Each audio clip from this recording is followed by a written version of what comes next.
Essa é a história de José do Egito. Uma história inspiradora e uma história muito interessante.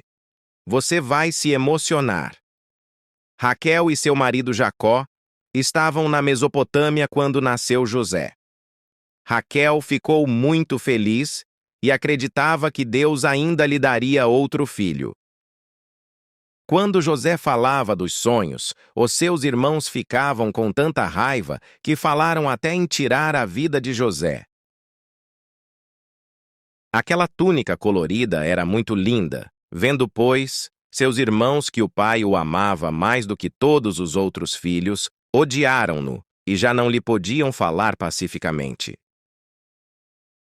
José disse que o sol, a lua e 11 estrelas se inclinavam perante mim. Contando-o a seu pai e a seus irmãos, repreendeu o pai e lhe disse: Que sonho é esse que tiveste?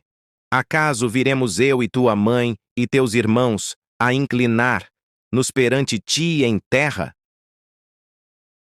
Seus irmãos lhe tinham ciúmes. O pai, no entanto, considerava o caso consigo mesmo. Um dia, perguntou Israel a José: Os seus irmãos foram apacentar o rebanho em Siquém. José: Eu lhe peço que vá lá. José disse: Sim, pai. Jacó disse: Vai e vê se está tudo bem com seus irmãos e com o rebanho. José foi e encontrou um homem que andava errante. O homem lhe perguntou: O que você está procurando? José respondeu: Procuro os meus irmãos que estão apacentando as ovelhas. Disse-lhe o homem: Foram-se daqui, pois ouvi-os dizer: Vamos adotar. Então seguiu José atrás dos e o achou. De longe o viram e antes que chegasse, conspiraram contra ele para o matar. E dizia um ao outro: Vem lá o tal sonhador. Vinde, pois agora matemo-lo e lancemo-lo numa destas cisternas, e diremos: Um animal selvagem o comeu, e vejamos em que lhe darão os sonhos. Mas Ruben, ouvindo isso, livrou-o das mãos deles e disse: Não lhe tivemos a vida. Também lhes disse Ruben: Não derrameis sangue, lançai-o nesta cisterna que está no deserto, e não ponhais mão sobre ele. Isto disse para o livrar deles, a fim de o restituir ao pai. Mas logo que chegou José a seus irmãos, despiram-no da túnica a túnica talar de mangas compridas que trazia. E tomando-o, o lançaram na cisterna, vazia, sem água. Ora, sentando-se para comer pão, olharam e viram que uma caravana de ismaelitas vinham de Gileade. Seus camelos traziam bálsamo e mirra, que levavam para o Egito. Então disse Judá a seus irmãos: De que não aproveita matar o nosso irmão e esconder-lhe o sangue? Vinde, vendemo-lo aos israelitas, não ponhamos sobre ele as mãos, pois é nosso irmão e nossa carne. Seus irmãos concordam. E passando os mercadores midianitas, os irmãos de José o alçaram, e o tiraram da cisterna e o venderam por 20 siclos de prata aos israelitas. Estes levaram José ao Egito. Tendo Ruben voltado à cisterna, eis que José não estava nela, então rasgou as suas vestes.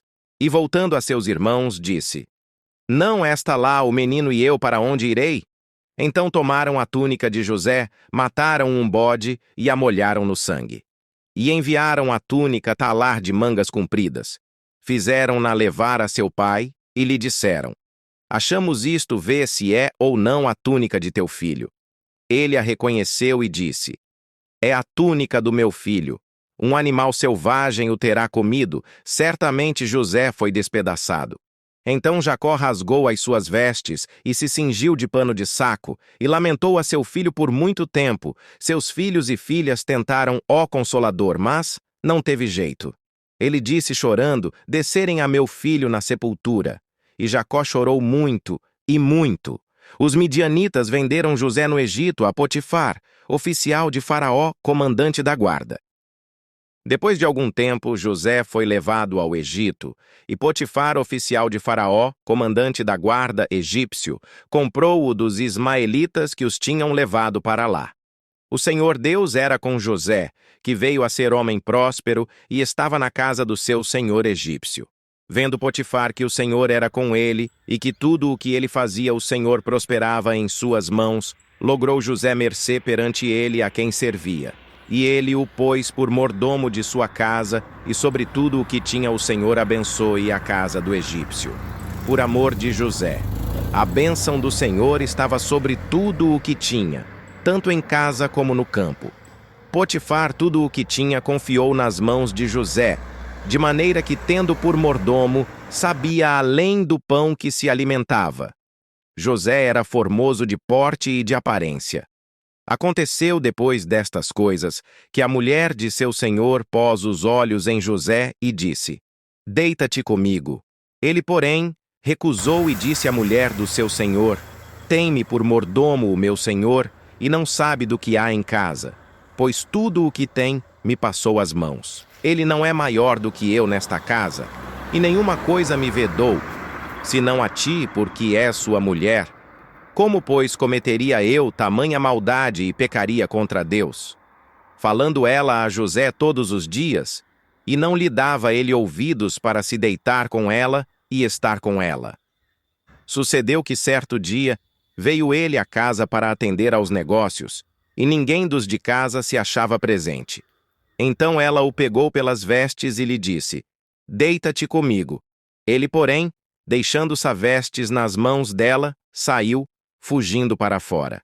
Vendo ela que ele fugira para fora, mas havia deixado as vestes nas mãos dela, chamou pelos homens de sua casa e lhes disse: Vede, trouxe-nos meu marido este hebreu para insultar-nos. Veio até mim para se deitar comigo, mas eu gritei em alta voz. Ouvindo ele que eu gritava em alta voz, deixou as vestes do meu lado e saiu, fugiu para fora.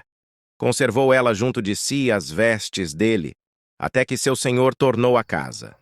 Então lhe falou segundo as mesmas palavras e disse: O servo hebreu que nos trouxeste veio ter para insultar-me, quando porém levantei a voz e grite. Ele deixou as vestes do meu lado e fugiu.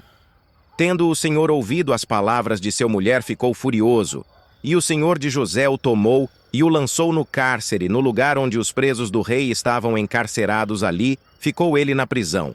O Senhor Deus, porém, era com José, e lhe foi benigno, e lhe deu mercê perante o carcereiro, o qual confirmou às mãos de José os presos que estavam no cárcere, e ele fazia tudo quanto se deveria fazer ali.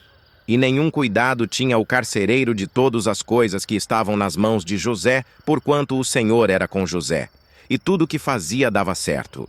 Aconteceu que o mordomo do rei é o padeiro. Ofenderam o rei e o faraó do Egito.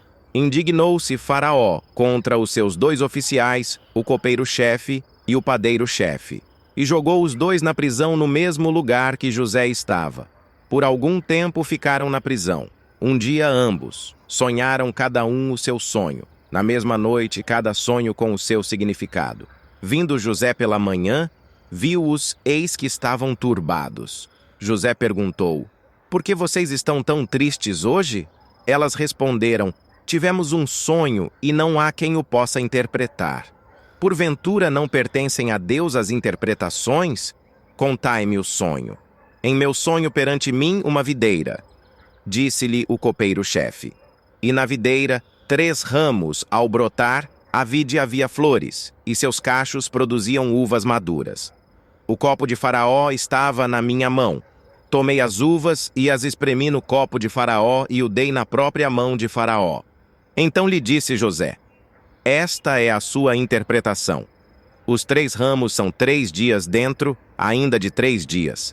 Faraó te reabilitará e te reintegrará no teu cargo, e tu lhe darás o copo na própria mão dele, segundo o costume antigo, quando lhe eras copeiro. Porém, lembra-te de mim, quando tudo te correr bem e seja bondoso comigo, e fala de mim a Faraó, e me faça sair dessa cadeia, porque de fato fui roubado da terra dos hebreus, e aqui nada fiz para que fosse preso. Vendo o padeiro-chefe que a interpretação era boa, disse a José: Eu também sonhei, e eis que 3 cestos de pão-alvo me estavam sobre a cabeça, e no cesto mais alto havia de todos os manjares de Faraó arte de padeiro, e as aves os comiam do cesto na minha cabeça.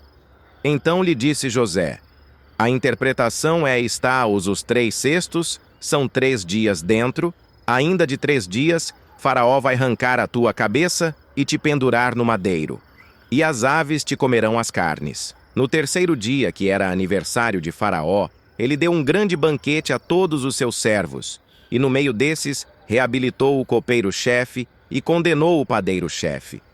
Ao copeiro-chefe reabilitou, e ele dava o copo na mão de Faraó, mas ao padeiro-chefe esforcou, como interpretou José. O copeiro-chefe se esqueceu de José. Passados 2 anos completos, Faraó teve um sonho, parecia-lhe achar-se ele de pé junto ao rio. Do rio, subiam 7 vacas formosas à vista e gordas e passavam. Após elas, subiam outras 7 vacas feias à vista e magras, e pararam junto às primeiras na margem do rio. As vacas feias e magras comiam as vacas gordas e formosas. Então acordou Faraó. Tornando a dormir, sonhou outra vez. De uma só haste saíam 7 espigas cheias e boa. Após elas nasciam 7 espigas mirradas, crestadas do vento oriental. As espigas mirradas devoravam as espigas grandes e cheias. Então acordou Faraó. De manhã, ele estava muito perturbado e assustado. Ele mandou chamar todos os sábios do Egito, chamou também os magos e lhe contou o sonho. Mas não havia ninguém que lhes interpretasse. Então disse o copeiro-chefe a Faraó: uma vez, quando Faraó estava indignado contra seus servos, o Faraó nos mandou para a prisão. Eu e o padeiro-chefe tivemos um sonho. Havia lá um homem que interpretou os nossos sonhos. O padeiro-chefe foi enforcado. Eu voltei, servi o rei, conforme a interpretação do homem, é José o nome dele. Então Faraó mandou chamar a José. Buscaram ele e o levaram à presença de Faraó. Faraó lhe contou o sonho e perguntou: você pode interpretar o sonho? Respondeu José: não está isso em mim, mas Deus dará resposta favorável a Faraó. O sonho de Faraó é apenas um Deus. Mostrou a Faraó o que há de fazer. As 7 vacas, boa e gordas, é as 7 espigas. Boas são 7 anos que o Egito vai ter tanto alimentos, 7 anos de muita fartura. E as vacas magras e espigas mirradas, são 7 anos de fome no mundo. Deus mostrou a Faraó tudo isso. Depois Faraó nomeou a José governador de todo o Egito.